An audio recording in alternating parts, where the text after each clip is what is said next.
topic for today is all around AI explainability and combating bias.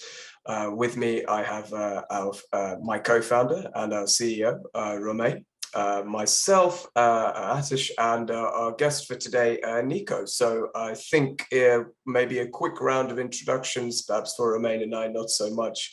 But maybe let's start with Nico. So Nico, would you like to tell us a little bit about yourself, and then we can dive into the topic? Yes. So my name is Nico Zakian. I have a Master of Science in Computer Science and a specialization in AI planning, which is a very fancy thing for saying operational research and applied machine learning. I've been working as a senior manager for machine learning and machine learning implementation projects for a while. I work for a company that is dedicated to credit risk. But before that, I work on the COVID-19 program. And then I've spent 6-7 years working in consulting into a lot of different industries. What I used to do was to materialize machine learning problems. As simple as that. So I've been solving machine learning problems for 15 years, I guess. So that's why you see me so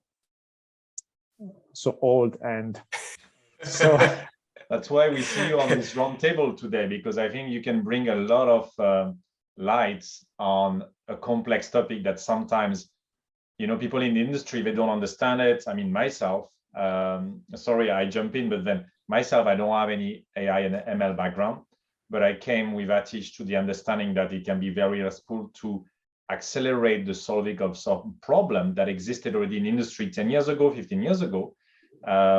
But still, I like the way that you already link that with industry problem, and you say you solve it for different industry, because when I talk to people in the industry who don't have the same awareness that now I have, thanks to Atish, they are either scared, or they don't believe in it, or they question it. So I think this is some of the topic I would like to cover today. Thank you. Do you want to know what is, according to me, the major issue that you're going to face immediately?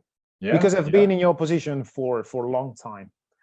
So I think you hit the nail. The problem is that it's not about introducing machine learning, it's mostly introducing automation, right? So making things faster with minor cost and more precise.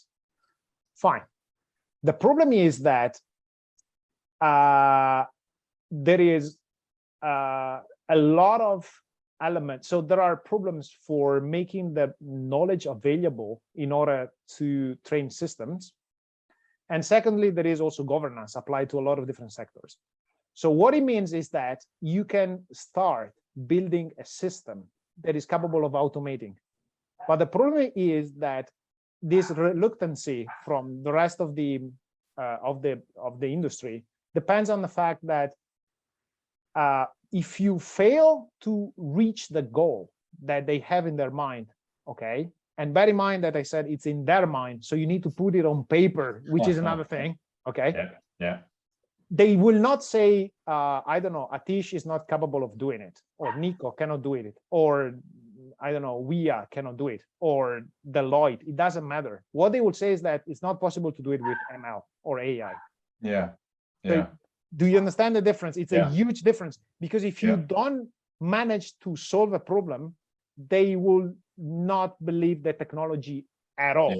Which is a problem, because you fail with your company, but I'm failing also with my company later, because they will not speak with me. 100%. So are you saying that in a way, it's not a tech issue, but it's a commercial over-promising issue that now people in their mind are associating? Because it's true, I totally hear what you said. When I talk to people, they tell me, okay, you guys do AI, so it's like you click on a button and then it does everything for me, right? Ha, ha, ha. So that's a sort of a misconception of this over-promise that automation equals, I don't do things faster, everything is done for me. And then if you don't deliver that, which is Aladdin lamp, that everything is done, oh, well, see, it's not working. Is that what you're saying? I think maybe there's also a distinction to be made between what we could traditionally call narrow AIs, which is where we are at the moment with AI. So that's an AI, let's use AI as an overarching term here, but an AI system that's geared to solve a very specific problem. And what people confuse it with, in part due to sci-fi films, so science fiction novels, and so on, and a lot of media hype, is this idea of artificial general intelligence, which is something that researchers are more working to. Yes. And even then, where you see the people with the deepest pockets, so you're looking at DeepMind or its parent company Google or Alphabet. But do you know what is the Aladdin lamp, as you mentioned? Like the concrete Aladdin lamp. So all the AI that we implement, and I don't like to use AI, nobody that really makes AI use the term AI, as Atish mentioned. Actually, it's applied ML or applied math or whatever you call it, applied statistical analysis, whatever. The point is this. So all the machine learning is based on a principle that is called universal approximation theory, which is very simple. Basically, it says, give me your problem. I'm going to convert it into a mathematical problem, and I will solve it. But you're missing a little detail, which is point number one. I need to understand very well what is your problem. And you need to understand it very well. Secondly, when it's very clear, I map it into a mathematical problem, and it becomes tractable. So it's like, and bear in mind that very often, what I've seen many, many times in many industries, you don't need ML, you need operational research, which is a different thing. So the first most important thing is not implementing at all.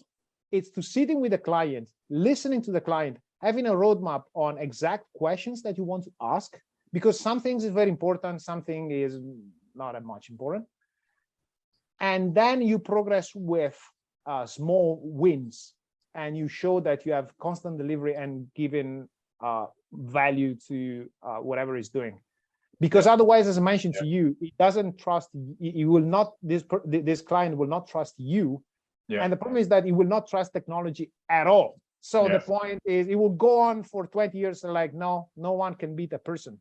You can see this in football. So in the beginning, well, I mean, in sport in general, in the beginning, they would say the only person, the only thing that is capable of understanding talent is a person, which is not even true. Because after a while, they found that if they analyze data, they could find some markers for talent. Why? Because they explain the problem into mathematical term, and then you were capable of applying some automation or something. Otherwise, you will ask to someone that was analyzing sport and say, how do you say talent? He will say something like, well, I can see when someone is talented, which means nothing. It's not a mathematical term. It's something like, absolutely. I like Picasso because it's beautiful. But then maybe coming on from that, so I think certainly I've had this experience. You and I worked at the same place for a while, which is where we met, of course. But certainly when there's a promise of something bigger or more efficient or better, in this case, as you said, applied machine learning, or as some clients might say, magical.